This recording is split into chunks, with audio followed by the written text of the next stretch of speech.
Buenos días, buenas tardes, buenas noches, cuando quiera que sea que vean este video.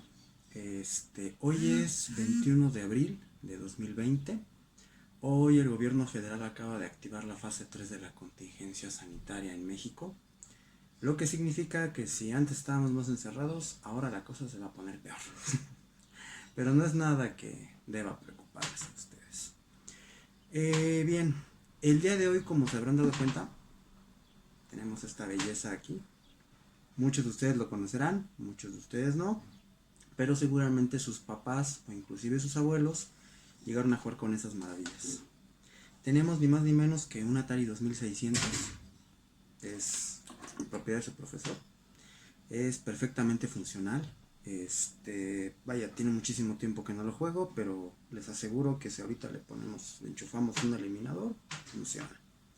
Bien, el propósito de la clase de hoy es, ya tenía mucho tiempo que varios de ustedes me habían pedido que dedicara algunas clases a cómo funcionan los videojuegos. Todos tenían esa inquietud, me acuerdo por ejemplo de Máximo de segundo año o de Kenia de tercero, me llegó a preguntar, también me llegaron a preguntar lo mismo en primer año. Y bueno, aquí está, lo prometido es deuda. Bien, ayer más o menos vimos una pequeña introducción sobre cómo funcionan los videojuegos. Vamos a ver el esquema que tenemos aquí en el pizarrón. Esto ya más o menos lo conocíamos. Funciona bajo el mismo procedimiento o el mismo proceso que una computadora normal. De hecho, técnicamente esto se puede decir que es una computadora. Bien, vamos a ver el caso específico solamente para el Atari 2600 4 bits. Ya lo sé, es muy poco, eran videojuegos un poquito rudimentarios, un poquito primitivos, pero el principio de funcionamiento que tiene es muy parecido al que tendría bueno, remotamente parecido al que tendría un Xbox o un videojuego ya más moderno. Al centro de todo el proceso, como habíamos visto con anterioridad, vamos a tener un pequeño procesador. Este sí es un pequeño procesador. De hecho, se puede decir que es un procesador que es el tatarabuelo de los actuales procesadores multinúcleo. Es un procesador Intel 8080. Eso, a finales de los años 70 fue un boom, fue una revolución lo que tenía. Este procesador, como ya lo habíamos mencionado con anterioridad, va a necesitar de diversos periféricos y de diversos circuitos para hacer funcionar un videojuego. Lo primero que va a necesitar el procesador para trabajar es una memoria ROM. ¿Qué es la memoria ROM? Es una memoria de solo lectura que le va a decir al procesador qué, cómo, cuándo y dónde pues debe hacer. Debe hacer con él mismo y con sus respectivas entradas y salidas. ¿Bien? En este caso, la memoria ROM, ¿qué creen? Es esto. Son estos cartuchos. Fue por eso por lo que puse en pequeñas líneas punteadas esta parte de aquí. El cartucho del juego va a ser la memoria ROM. Entonces, nosotros lo que va a pasar aquí es de que el ROM va a incluir el programa o le va a dar las instrucciones que tiene que ejecutar el procesador. Al momento de que ustedes encienden el videojuego, ¿qué es lo que va a suceder? El procesador se va a activar y de inmediato va a buscar cuáles son las instrucciones que tiene que ejecutar. Eso lo va a hacer leyéndolo directamente de la ROM, del cartucho. Va a leerlo, evidentemente la lectura es rapidísima, y a partir de eso va a empezar a llevar a cabo el programa. El lugar de trabajo donde va a llevar a cabo el programa es la memoria RAM. Ajá. Recuerden que RAM son siglas en inglés que traducidas al español para no confundirlos, significa memoria de acceso aleatorio. O sea, lo que significa es de que puede ser de lectura o puede ser de solo escritura, puede borrarla, puede hacer muchísimas cosas. Es como este pizarrón blanco. Si ustedes se dan cuenta, puedo leer de él, pero también puedo borrar y puedo volver a escribir, no pasa nada. Lo mismo sería la RAM. Y la ROM sería, por ejemplo, como decir un libro, un periódico. O sea, bueno, en teoría no lo puedes rayar y no puedes alterar la información que está ahí, pero sí puedes leer. Bien. Ahora, una vez que llegamos, conectamos el juego, por si alguien creía que no existía el juego de Alien, aquí está. Conectamos el programa, en ese momento conectamos la ROM, encendemos el videojuego y en ese momento el procesador lo que va a hacer es leer los datos y en base a esto va a saber qué hacer. Va a ejecutar el juego en la memoria RAM. Posteriormente, es cuando va a mandar ya a pantalla, puede ser por ejemplo el título del juego, el clásico, presione un botón para empezar, todo eso. Entonces en ese momento nosotros pues vamos a tener algo así como esto, estos pequeños joysticks que solo tienen un botón. Estos joysticks van a ir conectados primero a un circuito. Estos no van conectados directo al procesador, van conectados a un circuito intermedio que hace la vez de intérprete. Ese circuito se llama multiplexor. Ustedes van a también a ver multiplexores, por ejemplo, en teléfonos viejos, de esos que tenían teclas. ¿Cómo creen que se hacía para que todos esos números se convirtieran en impulsos eléctricos que viajaran en un solo cable?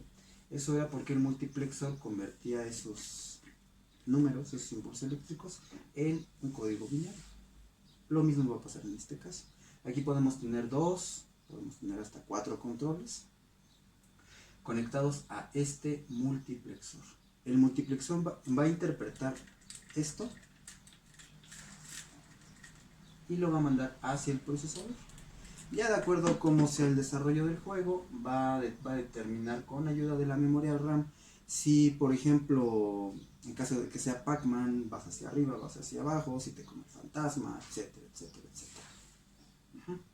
Ahora, es importante mencionar que todos estos circuitos, tal cual, sin televisión, sin un medio visual, audiovisual, no tienen mucho sentido.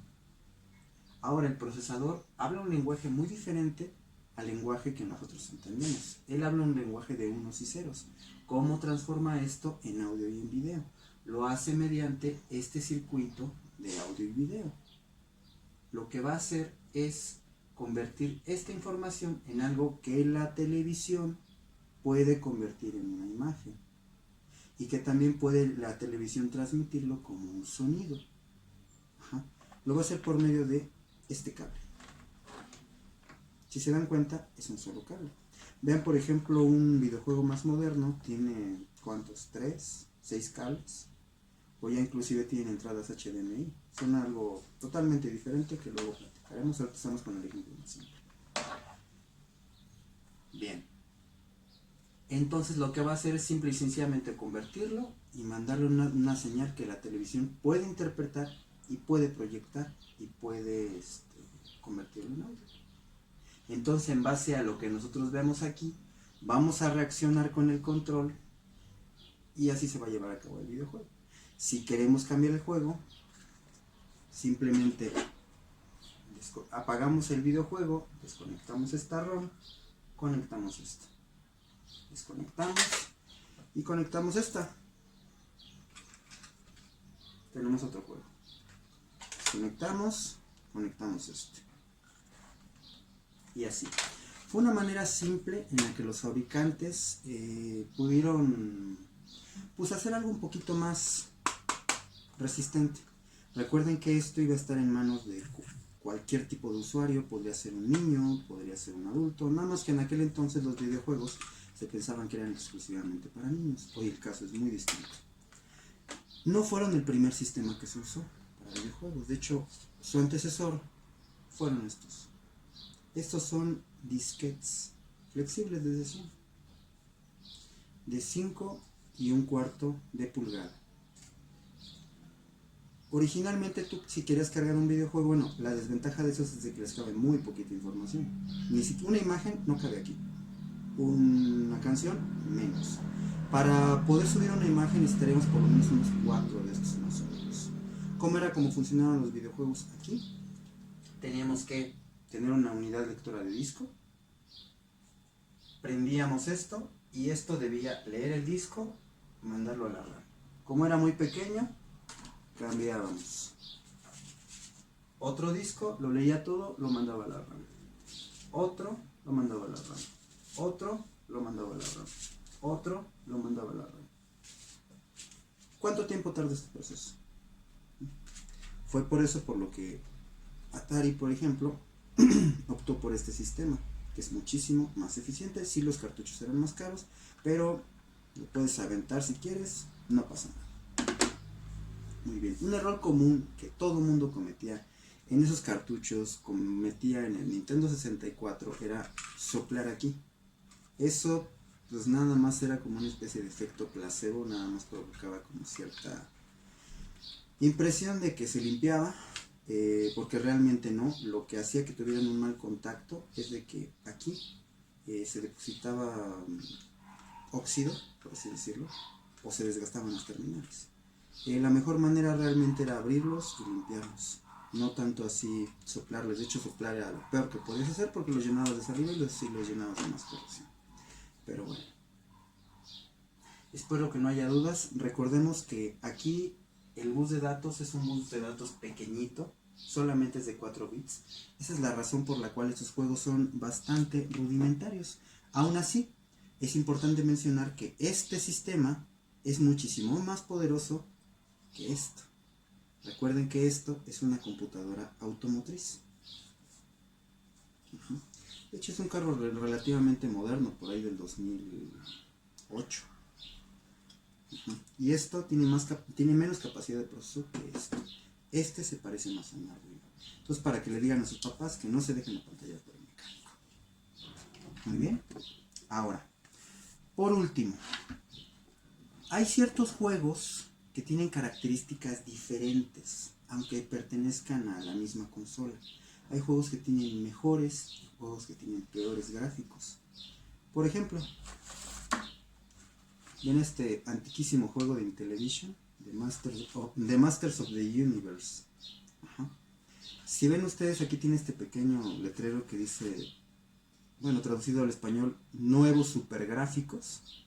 ¿Qué era lo que producía que este videojuego tuviera esos nuevos y poderosos supergráficos?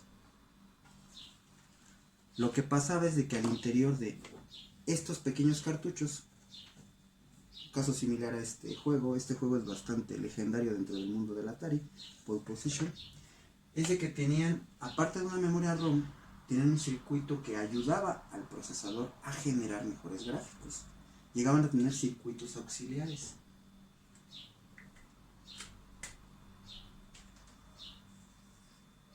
Pueden ser circuitos de audio, circuitos de video,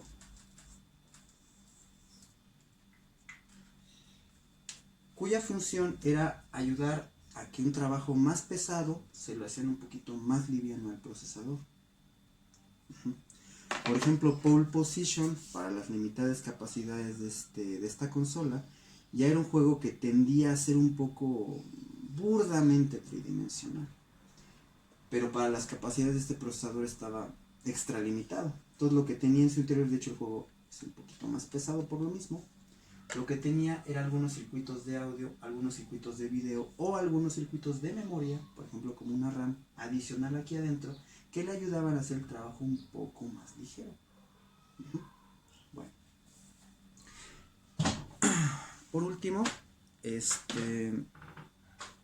existieron otros juegos para la misma plataforma que tenían pues un poco de mejores características, como Pac-Man. De hecho, este juego tiene la particularidad de que es compatible con consolas de Atari de 4 y de 8 bits. ¿Por qué? Porque contenía este tipo de circuitos adicionales. Algunos circuitos, por ejemplo el Atari 2600, no tenía la capacidad para ponerlos a trabajar. Pero por ejemplo, juegos de Atari más avanzados como, aquí dice, bueno, consolas como Atari XE y Atari XL, que son consolas que apenas se conocieron en México, sí tenían la capacidad y de hecho sí tienen una calidad de gráficos y de audio muy mejor. Bueno, espero que con esto ya haya podido entender bien más o menos cómo funciona un videojuego elemental. De hecho, pues estas son todas unas reliquias de museo. Ya inclusive se intentan conseguirlos pues usados en algún tianguis de pulgas o algo así, los van a encontrar a un precio bastante alto. Estas cosas yo las tengo desde que era un niño y las he guardado por simple nostalgia, no tanto por valor económico. Por último, y ya para finalizar, voy a necesitar que esto lo tengan en su cuaderno, que hagan un esquema. Voy a necesitar que hagan un resumen de más o menos cómo funciona todo esto, de lo que les acabo de explicar. Y por último, que de la página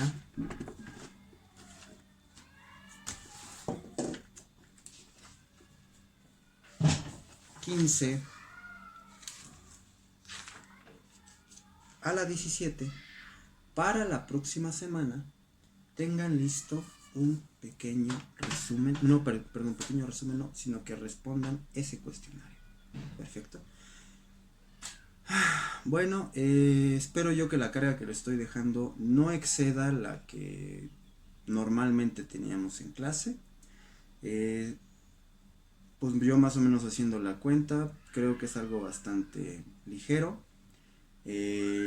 Vamos a hacer solamente un pequeño examen terminando este mes, y quienes no cuenten con el libro de informática, por ejemplo con el caso del compañero Bruno Curiel, no se preocupen, les repito nada más en cuanto termine de subir y editar este video, voy a subirlo a nuestra carpeta de Google Drive, disponible para todos los grupos. No pesa mucho el PDF, es algo que, y bueno, con eso espero que ya no haya ninguna excusa de que no pudieron trabajar, les faltó el medio o algo así. Aún así, si hay algún problema, pueden ustedes mandarme un correo a mi dirección que ya conocen. Y ya. Bueno. Sin más por el momento, sin más que decir, que tengan un bonito fin de semana. Nos estamos viendo.